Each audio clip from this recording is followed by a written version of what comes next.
নমস্কাৰ, মই মনসাগৰ। আপোনালোকৰ প্ৰিয় চেনেল অসম নিউজ 365 অন্য এটি প্ৰতিবেদন লৈ আজি উপস্থিত হৈছোহি দক্ষিণ কামৰূপৰ পলাশবাৰী সমষ্টিৰ এখন ভিতৰুৱা গাঁও, সেয়া হৈছে জিয়াকুৰ। আৰু জিয়াকুৰ বৰ্তমান আমি উপস্থিত আছোঁ সি অসম নিউজ 365 এটি অন্য এটি প্ৰতিবেদন লৈ পেলাই।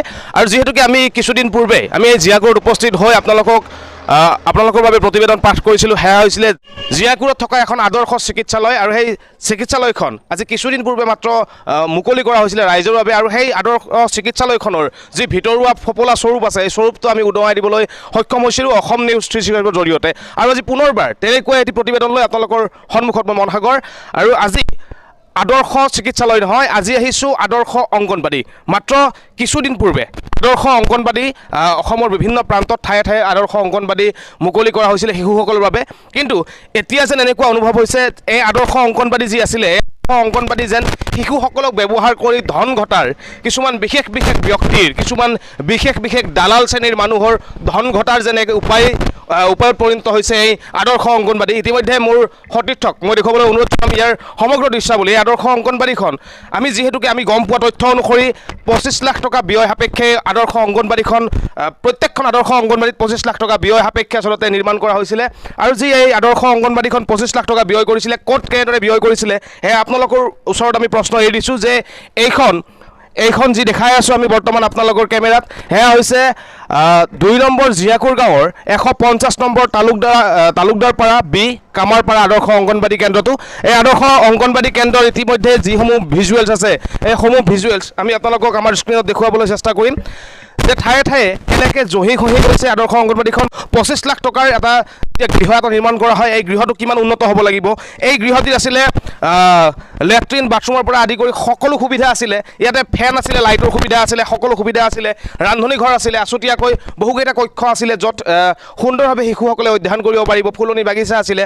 কিন্তু সেই সকলোবোৰ যেন ফুটুকাৰ ফেৰত পৰিণত হৈছে, কাৰণ ইয়াতে আছে গৰু নাবাই হাল হোৱাতকৈ নোহোৱাই ভাল জাতীয় এটা ফকৰা যোজনাটো ইয়াতে স্পষ্টভাৱে ক'ব পাৰি। কাৰণ যি ইয়াতে লেট্ৰিন বাথৰুমৰ সুবিধা আছে, সেই সকলো সুবিধা যেন বিফল হৈছে। কিয়নো ইয়াতে পানী নাই, দমকলৰ অসুবিধা, দমকলটো বহুদিনৰ পৰা বেয়া হৈ আছে। ইয়াৰে যিসকল কৰ্মকৰ্তা আছে, কৰ্মকৰ্তাসকলে কৈছে। আৰু মোৰ লগত আছে এগৰাকী স্থানীয় ব্যক্তিগৰাকীৰ ওচৰলৈকে আহিছোঁ। তেওঁনো যিহেতুকে ওচৰে পাজৰে ইয়াতে আছে আৰু প্ৰতিদিনাই নিৰ্মাণ অৱস্থাৰ পৰা এই অংগনবাদী কেন্দ্ৰটো দেখি আছে, প্ৰত্যক্ষ কৰি আছে। গতিকে তেওঁনো কি কয়, কেনেদৰে ইয়াতে শিক্ষাদান কৰা হৈছে আৰু কিমান দূৰ সফল হৈছে 25 লাখ টকা ব্যয় সাপেক্ষে নিৰ্মাণ কৰা এই আদৰ্শ অংগনবাদীটো। মই আপোনাৰ ওচৰলৈকে আহিছোঁ, কি ক'ব এই ক্ষেত্ৰত? চাওক, আপুনি এটা মাত্ৰ কথা ক'লে যে গৰু নাবাই হাল হোৱাত চাই নোহোৱাই ভাল।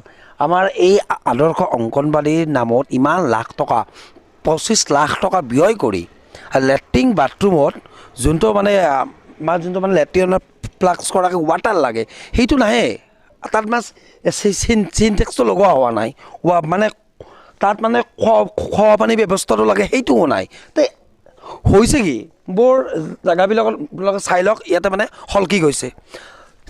এয়া অসমৰ মুখ্যমন্ত্ৰী হিমন্ত বিশ্ব শৰ্মা ডাঙৰীয়াই কৈছে যে দুৰ্নীতি নকৰিব, যোনে দুৰ্নীতি কৰে তাক গ্ৰেপ্তাৰ কৰিম। এইগৰাকী মুখ্যমন্ত্ৰীৰ দিনতে আটাইতকৈ বেছি দুৰ্নীতি হোৱা বুলি মই ভাবোঁ। কাৰণ চাওক, এই অংগনবাদীৰ নামত ইমান লাখ লাখ টকা দি কিনে ইমান ল'ৰা ছোৱালীবিলাকে ইয়াতে আহে, ইয়াতে সৰু ল'ৰা ছোৱালীবিলাকে নিজৰ ফাৰ্ষ্ট লাইফৰ ফাৰ্ষ্ট শিক্ষা অনুষ্ঠানে এইখন শিক্ষানুষ্ঠান হয়। তাতে হাতখন ধৰোঁতে যদি ল'ৰাটো হালি পৰে, ইয়াৰ ৰিস্ক ল'ব কোনে? হিমন্ত বিশ্ব শৰ্মাই না শিক্ষামন্ত্ৰী ৰণোজ পেগুই?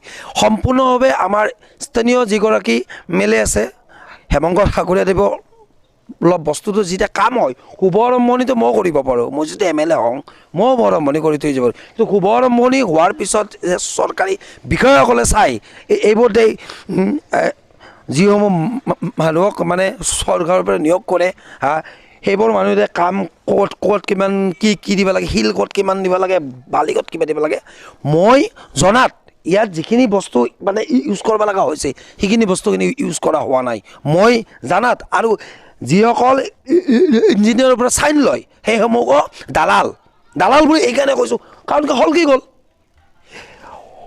আপোনালোকক মই আজি ধন্যবাদ দিছোঁ। আপোনালোকে এনেকুৱা এটা শুভ কামৰ কাৰণে আহিছে, য'ত ল'ৰা ছোৱালীৰ জীৱনবোৰ শেষ হ'ব হৈছে, আপোনালোকে ৰক্ষা কৰাৰ কাৰণে আহিছে।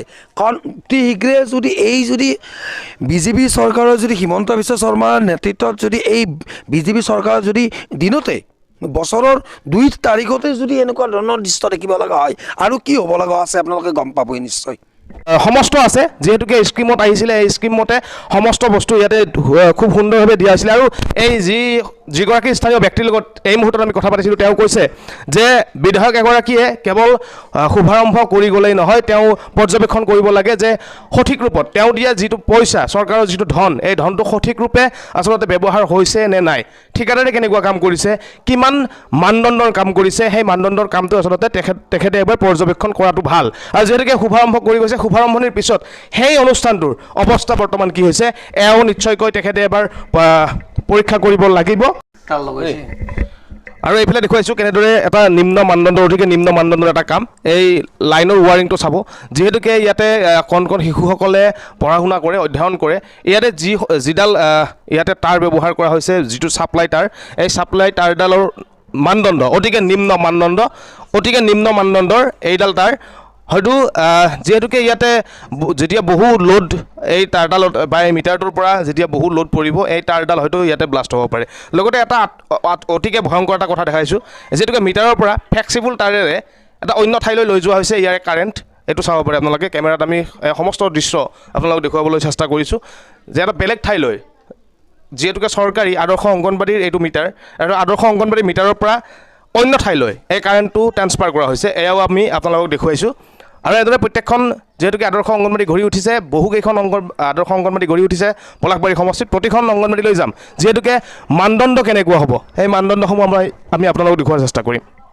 আৰু এনেদৰে অব্যাহত থাকিব অসম নিউজ 365 এই অভিযান প্ৰতিখন পলাশবাৰী সমষ্টিয়ে নহয় অসমৰ ক'ত এনেদৰে আদৰ্শ অংগনবাড়ী কেন্দ্ৰ হৈছে আৰু বিশেষভাৱে পলাশবাৰী সমষ্টিৰ কেইখন আদৰ্শ অংগনবাড়ী কেন্দ্ৰ গঢ়ি উঠিছিলে আৰু সেই আদৰ্শ অংগনবাড়ী কেন্দ্ৰটো শুভ মুকলি কৰাৰ পিছত বৰ্তমানৰ অৱস্থা কেনেকুৱা প্ৰতিখন অংগনবাড়ী কেন্দ্ৰতে আমি সেই অৱস্থাসমূহৰ বুজ লোৱাৰ চেষ্টা কৰিম। কেৱল জিয়াকুৰ বুলিয়েই নহয় পলাশবাৰী সমষ্টিত গঢ়ি উঠা সেই প্ৰতিখন আদৰ্শ অংগনবাড়ী কেন্দ্ৰত আমি যাম আৰু সেই আদৰ্শ অংগনবাড়ী কেন্দ্ৰৰ শুভ মুকলিৰ পিছত এবছৰৰ ভিতৰত বৰ্তমানৰ অৱস্থা কেনেকুৱা এই প্ৰতিটো অৱস্থাৰ কথা আমি আপোনালোকক দেখুৱাই যোৱাৰ চেষ্টা কৰিম। কেমেৰা পাৰ্চন গৌতম জ্যোতিৰ সৈতে মই মন সাগৰ, অসম নিউজ 365।